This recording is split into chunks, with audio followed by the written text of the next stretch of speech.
It's time to cook with Susan Beck, and today I am going to show you how to make refried beans.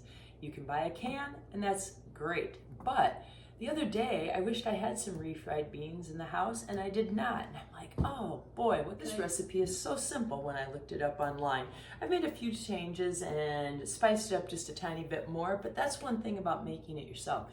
You can control how much salt goes in, and if you'd like a little more cumin and chili powder, just go ahead and add it. So we're going to be using pinto beans today. We will also be chopping up some onion and some garlic. So we want, I don't know, maybe like a 1/4 cup of onions, and we want to dice those up really fine. Now, if you don't have fresh onions in your house, you could just put in onion powder instead. Just really want to get the flavor of it. Same thing with the garlic. If you don't have any garlic cloves, you could go ahead and use some garlic powder. All right, I'm gonna just use 1 garlic clove. This little handy dandy roller is fantastic. It just takes that little wrapper right off, and now I'm ready to dice my garlic as small as I can cut it up as well. All right, chop, chop, chop away here.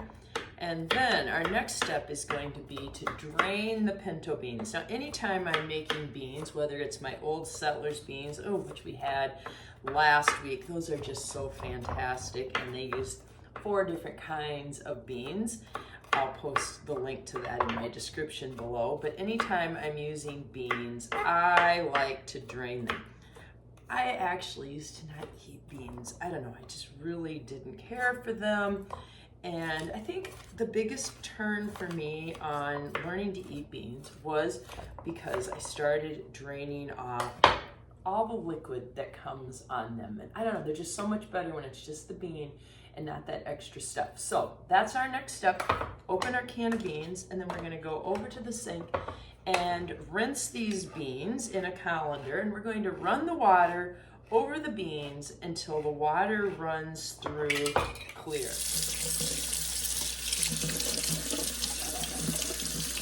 We're going to turn this on to medium heat, and we're going to put in about 1/2 tablespoon of olive oil. So that's getting a little bit warm. Let's go ahead and add those chopped garlic and onion pieces. If you were using garlic powder and onion powder, then just go right to the next step, which would be to add the beans to that oil. All right, we're just gonna saute those for a couple of minutes, and then our beans will go in. Next, we'll add the spices. I want about 1/4 of a teaspoon of cumin and black pepper, and a full teaspoon of chili powder and salt. Again, adjust that salt or leave it out if you would like to reduce that in your diet. Then we're going to mash these. Now, I mentioned, or started to mention, that I am using pinto beans. Now, that's up to you, because the other day when I wished I had a can of refried beans and I did not have them in my cupboard, and I actually had pinto beans, but I accidentally grabbed a can of chickpeas. Oh, you know what? I went with it because they were already rinsed and drained and put into my skillet with my garlic and my onions when I went, oh wait, I opened the wrong can. So I really think it's pretty flexible. Now, I think this is quite dry, so I'm going to add a little more water to that. And if you feel like it needs to be more with the chicken broth, add a little more seasoning here, but canned chicken broth or broth out of a box would already be seasoned that way. When you get a can of refried beans, sometimes you still see a little chunk of beans, so it's not like you have to put this in a blender or really worry too much about getting every bean completely smashed. Now, if you don't own a potato masher like I'm using, just using the back of a wooden spoon works really well too.